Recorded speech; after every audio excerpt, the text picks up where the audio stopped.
नमस्कार, स्वागत है आपका और मैं हूं आपके साथ लता। बड़ी खबर आपको बता रहे हैं, जी हां, दिशा रवि ने अब टूलकिट मामले को लेकर दिल्ली हाईकोर्ट में याचिका दाखिल की है और दिल्ली हाईकोर्ट से ये मांग की है वो उनके व्हाट्सएप चैट सार्वजनिक तौर पर लीक ना करे। तो आपको बताते चले कि दिशा रवि को 21 साल की दिशा रवि को बेंगलोर से दिल्ली पुलिस ने टूलकिट मामले को लेकर गिरफ्तार किया था। हालांकि फिलहाल दिशा रवि पुलिस के रिमांड में है। लगातार दिशा रवि से पूछताछ यहां पर की जा रही है, लेकिन इसी कड़ी में आपको बताते चले जो टूलकिट मामले को लेकर जो एक के बाद एक अहम खुलासे सामने आ रहे हैं, इसको लेकर अब दिशा रवि ने दिल्ली हाईकोर्ट में याचिका दाखिल करते हुए उनके सारे सबूत हैं उनको सार्वजनिक ना करने की मांग वो कर रही है। हालांकि जिस तरीके से अभी तक दिशा रवि कहते हुए दिखाई पड़ रही थी कि उन्हें इस मामले में कोई जानकारी नहीं है, वो सिर्फ और सिर्फ उन्होंने किसानों के समर्थन में उसमें एडिटिंग की थी, तो साफ तौर पर उन्हें ये पहले से पता है कि जिस तरीके से उन्होंने गलत तरीके से देश विरोधी लोगों के साथ मिलकर उस टूलकिट को जो एडिट किया था। हालांकि लगातार इसके पहले हमने देखा था कि वो कोर्ट में लगातार आंसू बहा रही थी और इस तरह की बयानबाजी देते हुए नजर आ रही थी कि उन्होंने ये जो एडिट किया है इसको लेकर उन्हें कोई जानकारी नहीं है। लेकिन अब जब एक के बाद एक कड़ी टूलकिट मामले को लेकर तमाम तरह से सामने आ रही है और दिल्ली पुलिस लगातार जो अहम खुलासे इसको लेकर कर रही है कि कैसे सिर्फ और सिर्फ किसान आंदोलन की आड़ में ये कुछ लोग मिलकर देश को तोड़ने का काम कर रहे थे, तो अब दिशा रवि को ये लगता है कि उनके जो व्हाट्सएप चैट हैं या उनके डिवाइसों से जो लगातार पुलिस को सबूत मिल रहे हैं वो सार्वजनिक तौर पर नहीं होने चाहिए। और इसी को लेकर दिशा रवि ने आपको बताते चले कि व्हाट्सएप चैट लीक नहीं किए जाने को लेकर मांग की है और अपनी गोपनीयता, प्रतिष्ठा और निष्पक्ष सुनवाई के अधिकार का उल्लंघन बताते हुए इसके प्रसारण पर प्रतिबंध लगाने की मांग की है। तो इस तरीके से लगातार आपको बताते चले कि व्हाट्सएप चैट लीक किए जाने को लेकर वो लगातार अब परेशान है, क्योंकि जिस तरीके से हमने देखा था कि जो उनकी चैट्स लीक हुई थी उसमें ग्रेटा थनबर्ग के साथ कैसे उनकी बातचीत चल रही थी, उपा लगाने को लेकर भी इस संबंध में बात हुई थी।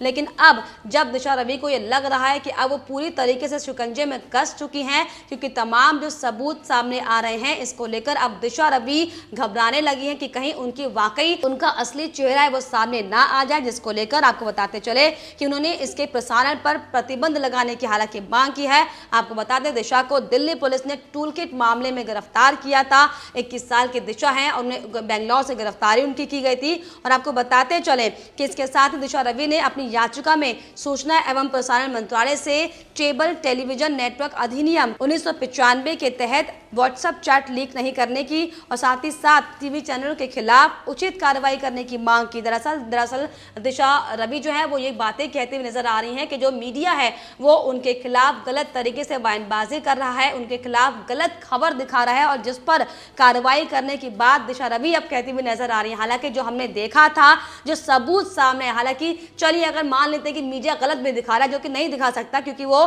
नेशन का चौथा लोकतंत्र है, वो किसी भी बिना तथ्यों के आधार पर बात नहीं कर सकता। लेकिन चलिए अगर मान लीजिए कि आपके खिलाफ कोई साजिश भी अगर की जाती है, तो क्या वो तमाम जो सबूत दिल्ली पुलिस दिखा रही है क्या वो झूठे हैं? जो नाम टूलकिट में सामने आ रहे हैं क्या वो झूठे हैं? जिस तरीके से आपने कोड वर्ड का इस्तेमाल टूलकिट में किया क्या वो झूठा है? और अगर ये सब झूठे नहीं है तो आप कैसे इतनी शर्मनाक तरीके से बयान दे सकती हैं कि मीडिया आपको लेकर आपके खिलाफ तमाम तरह की खबरें चला रही है? लेकिन इन सब के बीच बड़ी बात यहाँ पर यह है कि जिस तरीके से लगातार दिशा रवि अब खुद के बचाव में जिस तरीके से झूठ बोलती हुई नजर आ रही हैं, ये वाकई बेहद शर्मनाक है। लेकिन आपको बताते चले कि हम सब ने देखा था कि कैसे 26 जनवरी को जो हिंसा हुई थी उसको लेकर टूलकिट में जिक्र किया गया था और कैसे किसान आंदोलन की आड़ में जो लगातार देश विरोधी ताकतों के साथ मिलकर देश को तोड़ने का काम ये कर रहे थे, इनका खुलासा अब साफ तौर पर हो चुका है। जिसको लेकर आपको बताते चले कि दिल्ली पुलिस ने भी साफ तौर पर यह दावा किया है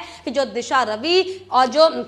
निकिता जैकब और तमाम जो लोग इसमें शामिल हैं, इनके पास से जो डिवाइसें मिली हैं, जो भी सामान मिला है, उसमें कई राज ऐसे छुपे हुए हैं जिसमें साफ तौर पर यह खुलासा हो जाएगा कि इन्हीं लोगों ने मिलकर खालिस्तानियों के साथ मिलकर इस पूरी साजिश को रचने का काम किया था। और साफ तौर पर दिल्ली पुलिस ने भी दावा कर दिया है कि 120 GB में पूरी साजिश का राज छुपा हुआ है, जिसको लेकर अब लगातार दिल्ली पुलिस इस पर छानबीन कर रही है। आपको बताते चले पुलिस की तफ्तीश ये साबित करती है कि किसानों के आंदोलन में उनके कंधों पर सिर्फ और सिर्फ बंदूक रखकर ये पूरा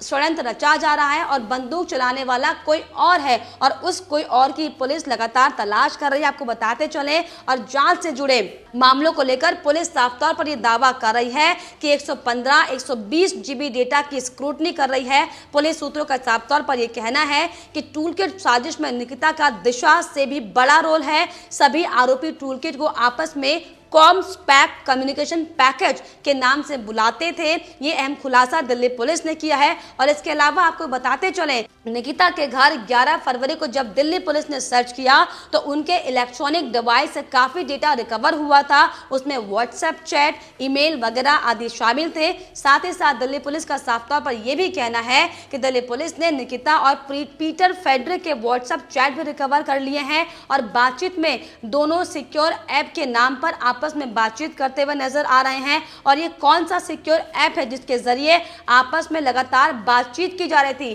तो जिस तरीके से एक के बाद एक जो अहम खुलासे टूलकिट को लेकर साफ तौर पर होते दिखाई पड़ रहे हैं, ये पूरी तस्वीर अब बयां करने को काफी है कि सिर्फ और सिर्फ देश को तोड़ने के लिए देश विरोधी ताकतों के साथ मिलकर 21 साल की दिशा रवि, निकिता जैकब और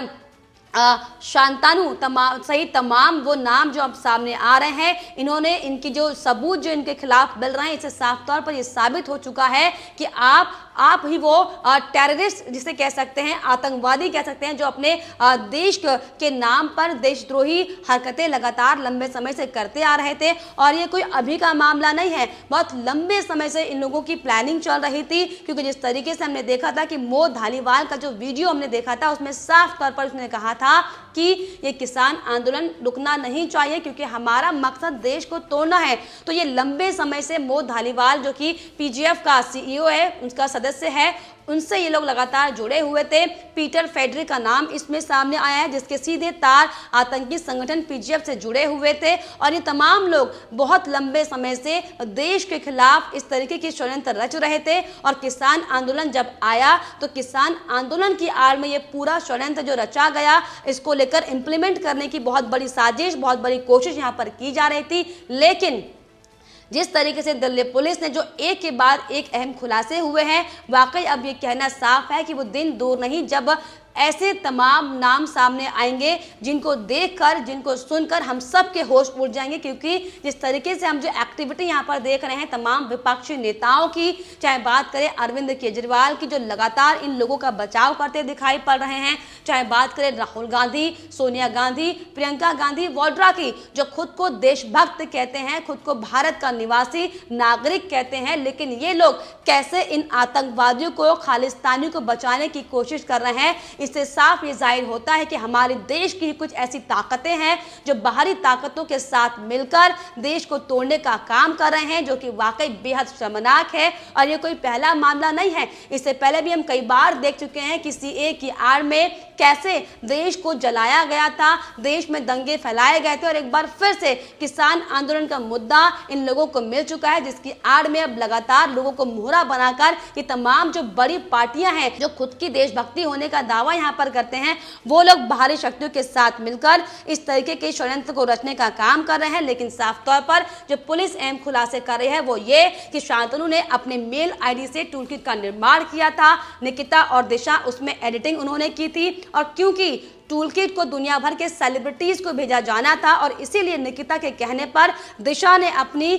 जानकार स्वीडन की ग्रेटा थनबर्ग को बिना एडिट की हुई टूलकिट उन्हें शेयर कर दी। और जब इसमें सारे सबके नाम चले गए उसके बाद दिशा के होश उड़ गए, क्योंकि जिस तरीके से ग्रेटा थनबर्ग ने बिना देखे उस टूलकिट को शेयर कर दिया, जिसके बाद दिशा को लगा कि उसमें हम सब के नाम अब सामने आ जाएंगे और उन्होंने तुरंत ग्रेटा से बोला कि इस टूलकिट को डिलीट करो। हालांकि तब तक वो सोशल मीडिया में स्प्रेड आउट हो चुका था, लोगों के पास वो पूरी टूलकिट आ चुकी थी, जिसको लेकर अब जो अहम खुलासे एक के बाद एक हो रहे हैं। और जिसके तुरंत बाद उसने डिलीट करवाया और एडिट की हुई टूलकिट उसे भेजी। हालांकि तब काफी देर हो चुकी थी, लेकिन पुलिस का साफ तौर पर यह दावा है कि लीक हुए टूलकिट कैलेंडर के हिसाब से डिजिटल स्ट्राइक करने और ऑन ग्राउंड एक्शन में 26 जनवरी को फिजिकल एक्शन का जिक्र दिया था इसमें। और अभी तक जो हुआ है टूलकिट में बताए गए एक्शन प्लान से हूबहू मिल रहा है। तो जिस तरीके से अभी तक, हालांकि दिशा रवि कोर्ट में इस तरीके की बयानबाजी वो दे रही हैं कि उनको इस बारे में कोई जानकारी नहीं थी, लेकिन जिस तरीके से टूलकिट में मेंशन किया गया था कि कहाँ कहाँ हैशटैग करना है, कहाँ टूलकिट में किसको फॉलो करना है, किसके नाम सबसे पहले सामने आएंगे और अगर कुछ होता है तो कहां पर संबंध किसे कांटेक्ट करना है, ये सारा जो जिक्र टूलकिट में था। और एज इट इज जो धरातल पर हमने देखा 26 जनवरी की हिंसा को लेकर पूरा जिक्र टूलकिट में किया गया था और इसी को लेकर लगातार पुलिस एक के बाद एक खुलासे हालांकि कर रहे हैं। और हूबहू टूलकिट बिल्कुल जो स्थिति थी अभी वर्तमान की उससे मिलता हुआ है। टूलकिट में किसको फॉलो करना है, किसे टैग करना है, उन सभी को पुलिस जांच के दायरे में भी लाएगी। और ये भी पुलिस का साफ तौर पर कहना है कि अगर जरूरत पड़ी तो देश ही नहीं विदेश में भी इसकी जांचबीन की जाएगी और जरूरत पड़ी तो विदेशों में बैठे आरोपियों तक पहुंचने के लिए भी सभी कानूनी विकल्पों का इस्तेमाल किया जाएगा। तो जिस तरीके से हम देखा कि कैसे सिर्फ मामूली सा किसान आंदोलन को इतनी बड़ी साजिश में तब्दील किया गया, जिसको लेकर लगातार अब एक के बाद एक अहम खुलासे होते दिखाई पड़ रहे हैं। कैसे टूलकिट का नाम सामने आया, कैसे पीजेएफ का नाम सामने आया, कैसे ये तमाम जो हमारे बड़ी पार्टियां हैं उनका बचाव इसमें हमने देखा। तो ये सारे जो एंगल्स हैं इनको एक एक एंगल से लगातार पुलिस जांच कर रही है। फिलहाल पुलिस को जो डेटाज मिले हैं, जो डिवाइसेस उनके पास से मिली हैं, जो 115-120 जीबी का लगभग बताया जा रहा है, पुलिस का साफ इस पर कहना है कि इस डिवाइस में कई ऐसे अहम खुलासे हैं जो अभी होने बाकी हैं। लेकिन हालांकि आपको बताते चले कि दिशा रवि पुलिस की हिरासत में है और लगातार पूछताछ की जा रही है। हालांकि दिशा रवि अब हाईकोर्ट में याचिका दाखिल कर उनसे ये अनुरोध कर रही हैं कि उनके जो सारे चैट्स हैं, जो उनके जो किए गए काम हैं वो जग जाहिर ना किए जाए, क्योंकि सवाल उनकी प्रतिष्ठा का है। लेकिन जब आप अपने देश में रहकर अपने देश को तोड़ने का काम कर रहे थे तो ऐसी प्रतिष्ठा मुझे नहीं लगता कि किसी काम की होगी। और ऐसे लोगों का नाम बिल्कुल सामने आना चाहिए जो खुद को तथाकथित देशवासी कहते हैं लेकिन खुद ही बाहरी शक्तियों के साथ मिलकर देश को तोड़ने का काम करते हैं, जो कि वाकई बेहद शर्मनाक है। लेकिन इस कड़ी में दिल्ली पुलिस साफ तौर पर यह दावा कर रही है कि कई ऐसे अहम खुलासे हैं जो बहुत जल्द सबके सामने होंगे और हम सभी को इसका इंतजार है कि आखिर वो कौन ऐसे भेड़िए हैं, वो कौन ऐसे देश के दुश्मन है जो किसान आंदोलन की आड़ में देश को तोड़ने का काम कर रहे थे, देश की संप्रभुता को खत्म करने का काम कर रहे थे। और इस पर आपकी क्या कुछ राय है हमें कमेंट बॉक्स में जरूर लिखिएगा। साथ ही साथ हमारे चैनल को सब्सक्राइब करना भी ना भूलें।